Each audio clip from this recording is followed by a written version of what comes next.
everyone, welcome to this month's Star Wars book review where I will be covering yet another trilogy from the expanded universe. This one being published in 1996, the Black Fleet Crisis Trilogy, written by Michael P. Cube McDowell. And in doing my research of Mr. Cube McDowell, I found that he was quite the prolific science fiction writer of many short stories and novels, and got honored by the White House in 1985, which is an interesting distinction.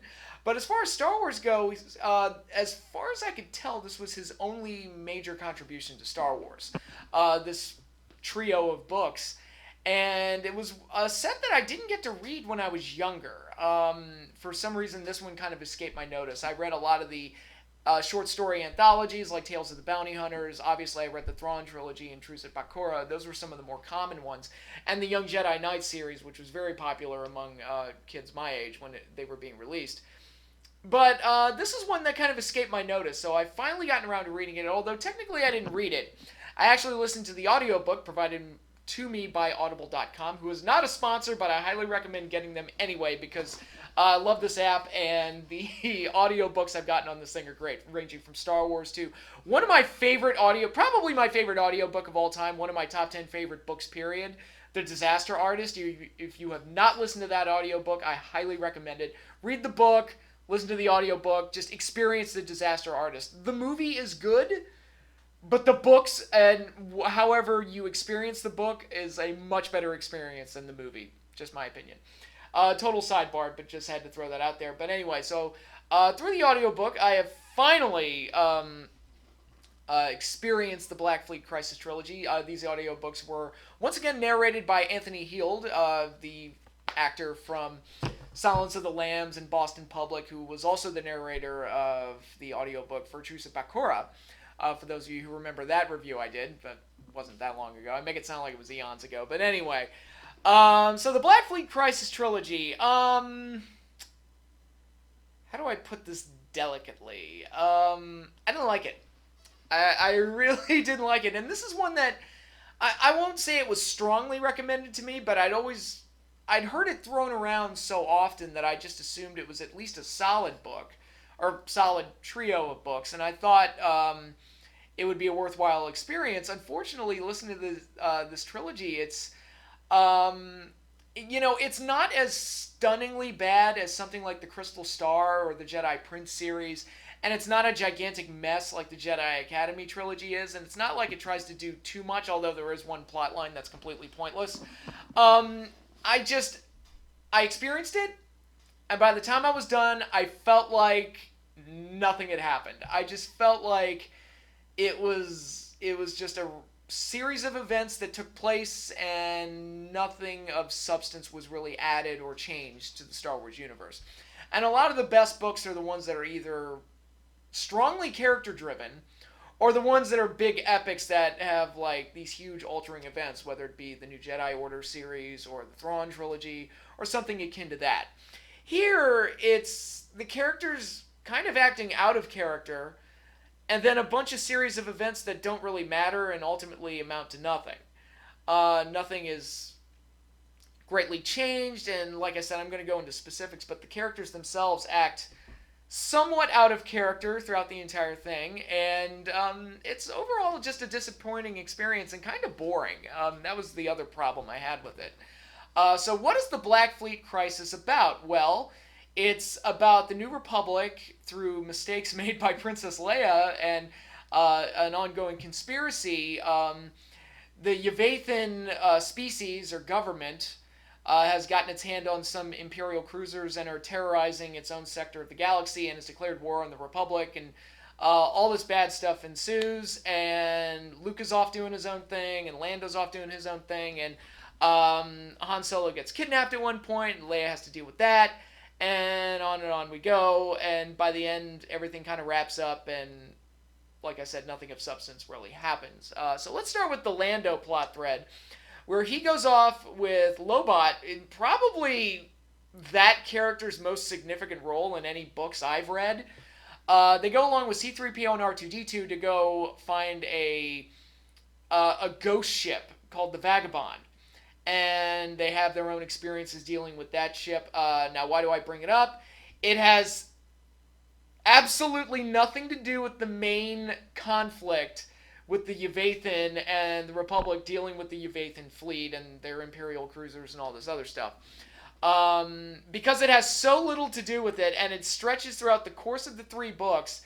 Really, all I have to say is what it's about, and that's pretty much all you need to know. It's just Lando Calrissian, C-3PO, R2-D2, and Lobot on this ship trying to figure out what it is, and what it is ultimately doesn't factor into anything, so it just feels like a waste of time. If anything, it kind of feels like they were just coming up with an excuse to explain why C-3PO, R2-D2, and Lando weren't in the main story. It just felt like an excuse to keep them out of it.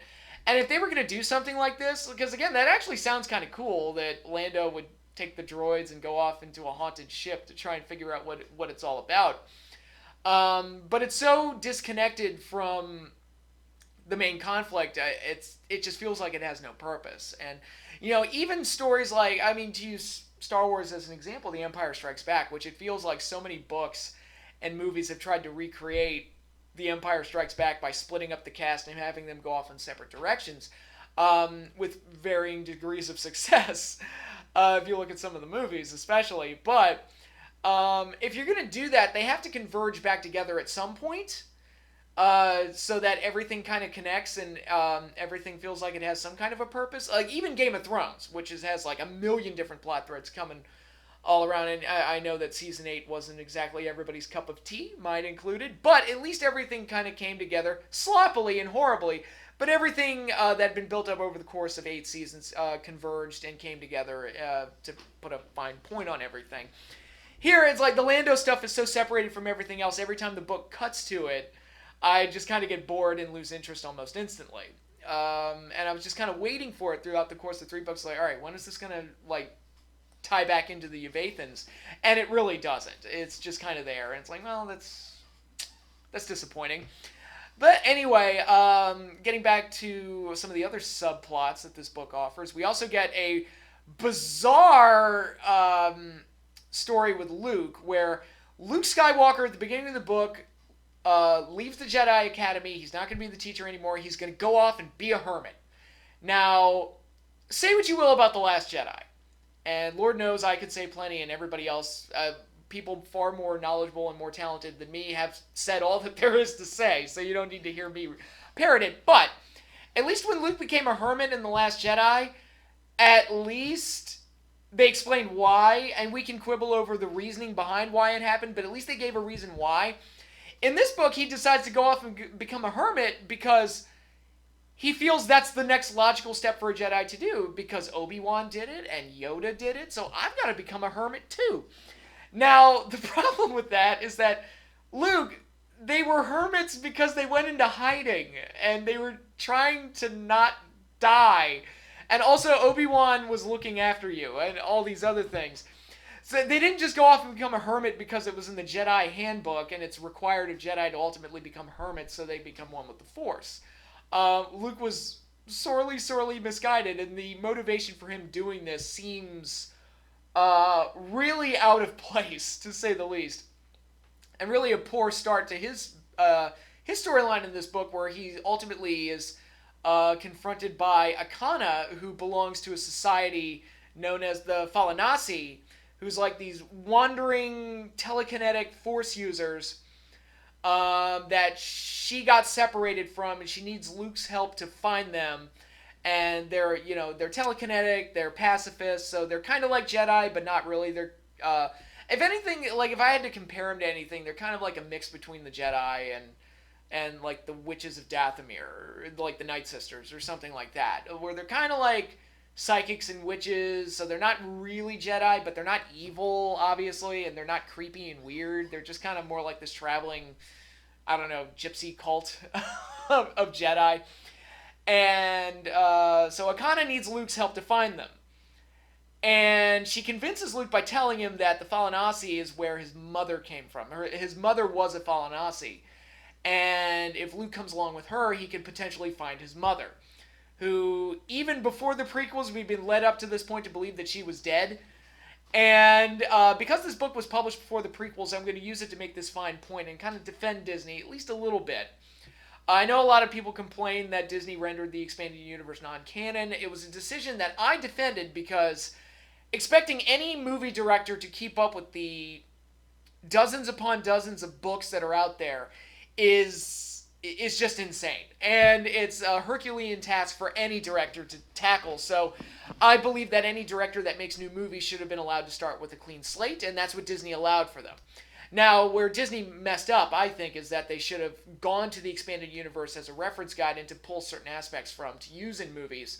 It's like, oh, we can use the Black Sun, and ooh, we can do Grand Admiral Thrawn, and ooh, we can do these force techniques that are in the books, and we can bring in Mara Jade and all these other things. Like, kind of cherry pick some of the best elements of the expanded universe and kind of rework it into a new timeline. But another reason I defended them is because it's like, look, even the books like contradict the canon. Like, there's plenty of examples of it, and this is a pretty big one where Akana tells Luke that his mother was a Falanasi. And if you've watched episode 1, you know damn well that's not true. If you've watched actually all the prequels, if you watched episodes 1, 2, and 3, you know damn well that that is certainly not the case.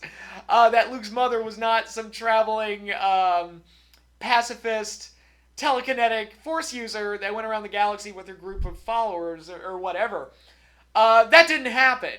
But this book, like, definitely contradicts what we know in the prequels, and the only way for it to really make any kind of sense is that Akana was just lying. And so, when as the audiobook kept going, I was kind of like, oh, wait, is this going to be like this massive thing where Luke meets his mother and it's going to be this huge, like, break against canon, what Lucas did in the movies?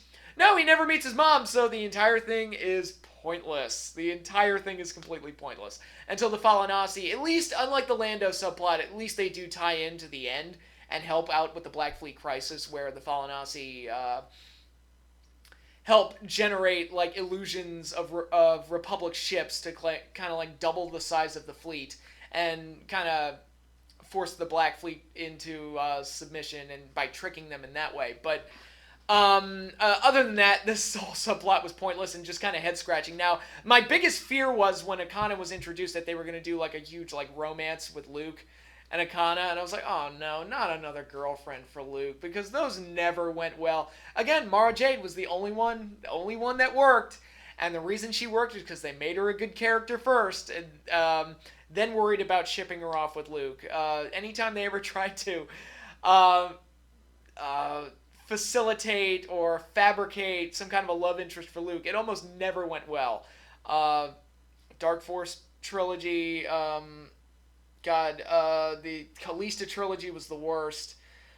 Even Truce at Bakura, which was a good book, but that was one element of it I didn't care for. It just never worked whenever they tried to give Luke a love interest. So, I'm sorry, not Dark Force, Dark Empire is what I meant. The comics.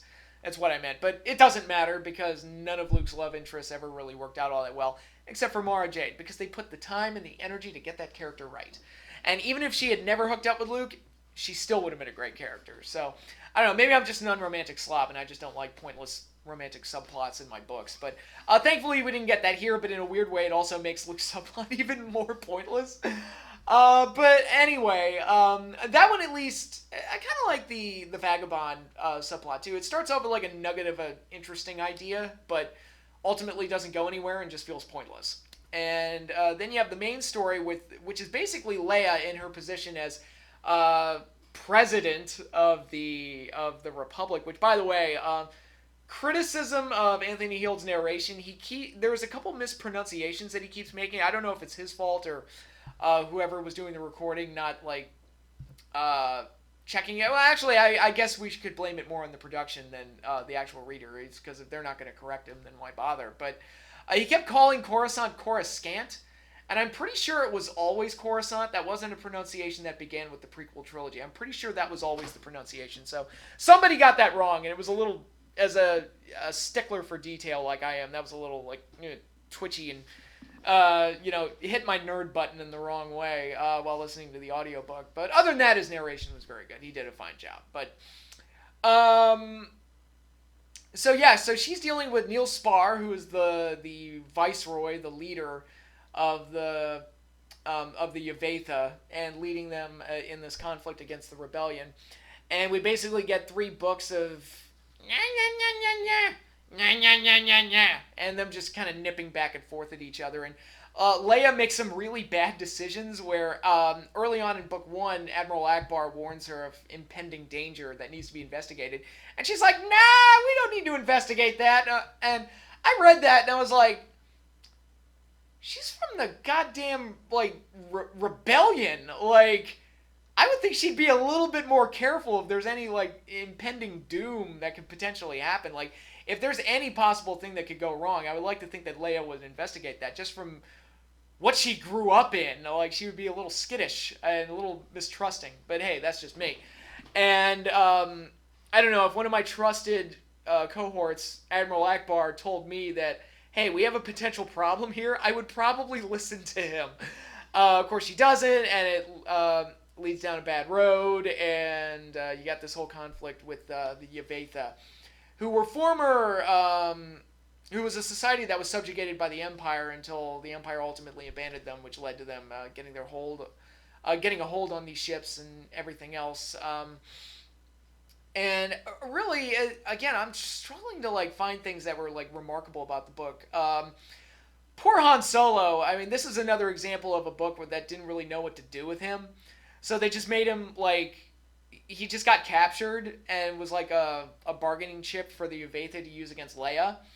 And that gives Chewie something to do, where Chewie's gone for most of the first two books and then comes back in book 3 with his son, who you might remember from the Star Wars Holiday Special. It's interesting that they kept that canon, even in the 90s. It's like, God, you would think that even, you know, before the prequels and everything else, that Lucas would have wanted to kept that one hidden as much as possible. But Chewie and his son go to help break Han out, which is a nice little thing for Chewie and gives Chewie something to do. And that was kind of neat. And it was nice to see a little bit of Chewbacca interacting with his family and his family life. Again, very, very minimal, but it was there. Actually, Chewbacca was probably the best of all, like the main Star Wars casts. Chewbacca was probably the best written one out of the entire one, and he's gone for most of the trilogy. So, but yeah, this is it's just boring. Like, that's the best way I can describe this, and that's the worst thing that a book can be, because as bad as the Jedi Prince series is, and oh boy is it bad, it is hilarious to read, and I got a hoot out of reading it right before I reviewed it in my video. The Crystal Star is so shocking in some of the decisions that it makes with werewolves and some of the misspellings and various other things. It's very fascinating in how bad it is. This one, I can't even say that. It's a Jedi Academy trilogy, another one where it's all over the place with tons of different subplots going on. But it's such a massive mess that I kind of have to pay attention to it just to kind of keep track of everything. I guess if I were going to compare these books to anything, it would be the Callista trilogy, which, except for Darksaber, those books were pretty boring. But at the very least, I did like the writing of C-3PO and R2-D2 in those books. I felt like their voices and their characters were very well written. So at least I got that out of it. This was just a bunch of stuff happened, and then it was over. And that's about it. That's all there was to it. And again, it's not a painful read, so I'm not going to give it a full F grade, but it was unfortunately unsatisfying. And I was disappointed in it. Now, one last thing I will comment on is the whole Luke subplot about going off to look for his mom. I thought it was very interesting that Luke really, really wanted to find his mom, and Leia was like, no, that's the past. I'm focusing on the family I'm making now, and they get into a little argument, and then they reconcile at the end of the book. They probably could have done more with that and expanded that a little bit. Instead, it's just like the twins have a falling out, then at the very end of the book, they come back together. And it's like, I don't know. It probably could have explored that a little bit more. Like, why is Luke so desperate to find his mom, and why does Leia not care? Is it because Leia had, like, a really good life on Alderaan? I mean, as good a life as one can have living in the Galactic Empire, all things considered. And she's found, like, someone with Han, and they have kids, and they have, like, a really good life. Again, all things considered. As good a life as one can have in the Star Wars universe. And Luke is really just, like, this Jedi that doesn't really have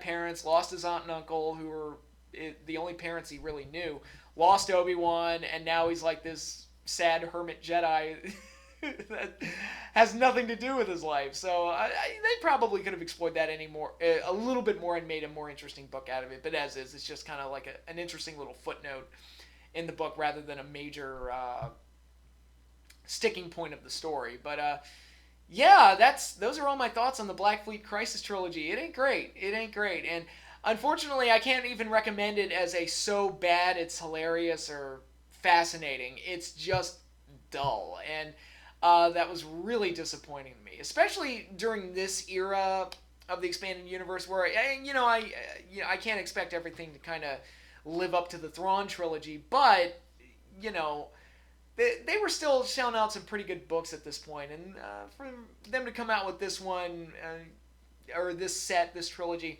and that's the other thing. It's a trilogy. This easily could have been one book, or at the very least, maybe do the Luke thing as one book, the Lando thing as one book, and the Yvathan Crisis as one book. Because trying to make this into a trilogy, it just kind of felt like there was a lot of senseless padding.